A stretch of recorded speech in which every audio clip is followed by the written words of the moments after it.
Well, good afternoon, everybody. I did plan on doing a video today about a homebrew Yagi antenna that I made, but as you can see, it sucks outside right now. 91. It has cooled down from 92. This morning, 55. That was nice. I actually met up with another ham operator today, and we were able to play radio for a little bit until the heat started getting a hold of us. So yeah, it's I'm not going to set up stuff now, and probably not this evening, because I don't know when the heat is actually going to go away. Yeah, today is Sunday, so I think Thursday or maybe Friday is when the heat's finally supposed to drop away a little bit and start acting like fall again. But for now, it sucks. And I do have the air conditioner running, and it is 77 in the house. So yeah, this feels like July weather or something here. Well, it's the next day, the next morning. It's bearable outside now, and it will be this way for a few hours until the sun comes all the way up and starts scorching us again. We're almost to October, and I can tell you, this feels like July. But anyway, I was going to talk about this antenna I built here. It is a 3-beam, I don't know if you can see this, or 3-element, 1, 2, and 3 3-element directional antenna, kind of like a Yagi or a beam or whatever. I threw this thing together actually on my living room floor. There's a whole bunch of crap I wanted to do outside, but I didn't want to go outside because it was swelteringly hot. So anyway, I'll give you a quick rundown on how I built this thing. And it does work very, very well, which I'll put a clip at the end of this video of it actually being in use. Okay, so this is the reflector element. There is nothing magical about it. It is just a piece of electric fence wire, one solid piece, and it's just screwed down with little deck screws and washers. It's kind of just pinching it on there. That's all there is to that.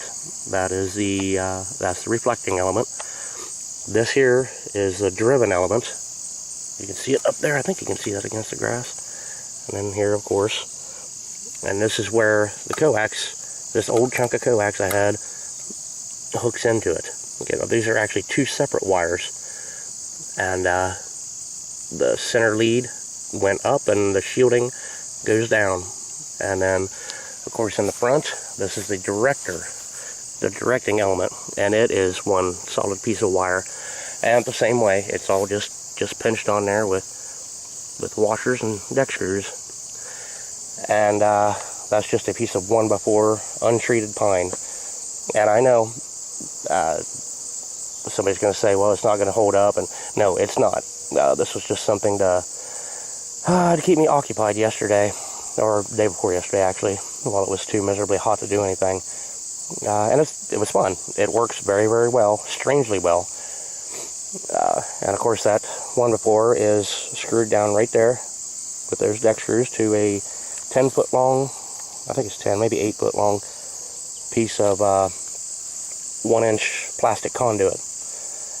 And it's heavy, it's kind of dumb looking, it's actually really ugly, but it works very, very well. Yesterday morning, I actually took it to a fellow radio operator's house and put it on his SWR meter, and it come back at 1.2 to 1, which is very surprising for this this junkyard Yagi here.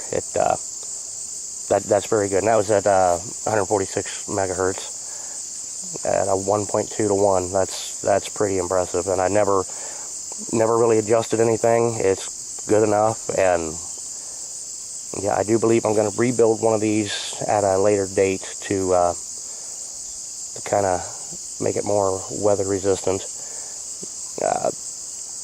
I just used paracord to kind of, or 550 cord here to sort of hold the lead up, and I actually didn't have a connector, so I had to use a T, and you know, that obviously is not going to last very long in the weather, but you know, it does what it does.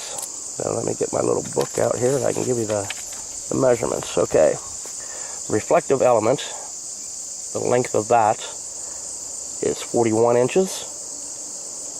A driven element, each leg is about 19.5 inches, or a little bit less than that maybe, and that means from where the coax hooks on all the way up to the end right there where it's got that little loop. It's a little bit less than 19.5 inches, and of course there's two of those, one down here as well. And the driven element, or the director, I guess, this is a driven, this would be the director, from bottom all the way through one solid piece of wire all the way up to there, it is about 36.5 inches, 36 5/8, I guess. And yeah, this is old rusted electric fence wire. You see there's rust. I think you can see that anyway. Well, take my word for it, there's rust on it, and it's not, there's nothing special about it. The elements are spaced at 15 inches apart. So there's 15 inches here, there's 15 inches here.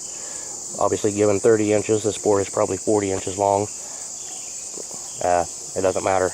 I mean, this thing works very, very well. It's kind of what it looks like when it's standing up here. I'm just holding onto the bottom of it.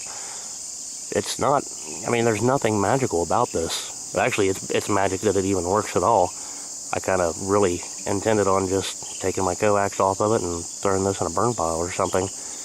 But it works very, very well. This design is pretty impressive. And this is not my design. I did get these measurements on the internet, and I don't know where, but somewhere out there you can find these, or you can just use the measurements I just gave you. But yeah, this thing,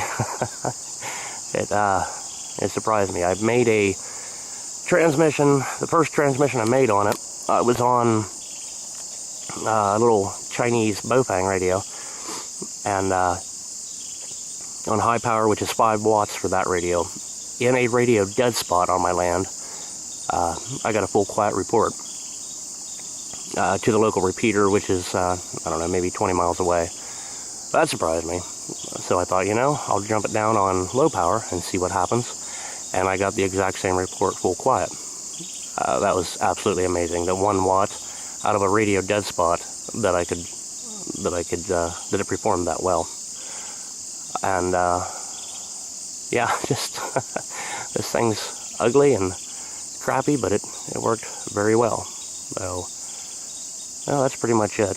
Okay, now I'll let you see what it looks like in action. How are you receiving me? I'm on my rubber duck and on an HT, over.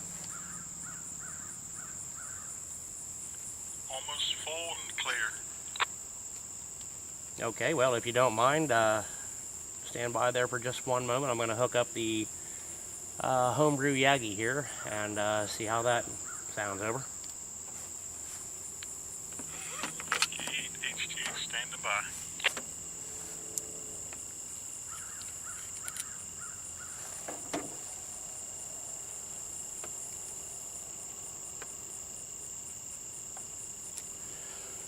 I don't know if you can see what I'm doing here, but I'm threading in a little UV5R into the adapter that goes up to the antenna here. So let's try it again. Frequency mode. K8HTH, this is Kilo Echo 8 Hotel Sierra Whiskey, Roger.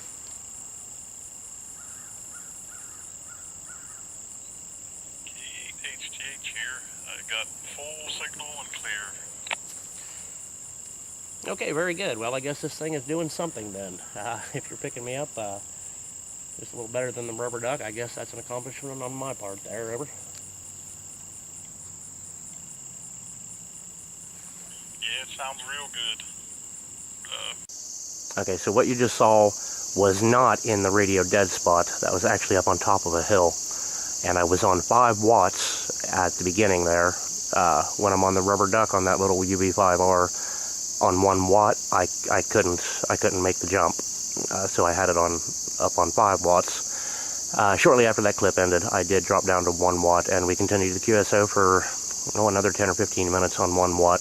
Never had a bit of interference or any bad reports of static or low audio or anything. So this little thing, it did work. It does work, It will not last the weather, of course.